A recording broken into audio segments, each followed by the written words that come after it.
Hello বন্ধুরা, শীতকালে আপনার বাগানের গুরুত্ব একটা ফুল, সেটা হলো গাঁদা এবং ইনকা।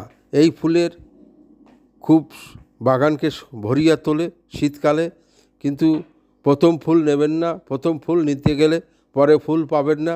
এবং এই ফুল তো বেশি দিন থাকে না, 3 মাসের সিজন ফুল। এতে অতিরিক্ত নিতে গেলে তো গাছের পরিচর্যা করার অবশ্যই দরকার।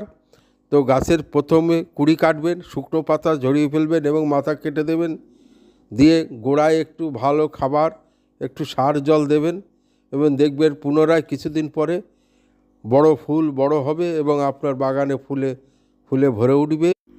আর এই গাঁদা এবং ইনকা বেশি দিন ফুল রাখার জন্য কী তরল সার খাবার ব্যবহার হবে, পরের ভিডিওয়ে আমরা আবার নিয়ে আসব। তো নমস্কার। আমার ভিডিওটা ভালো লাগলে লাইক, শেয়ার, সাবস্ক্রাইব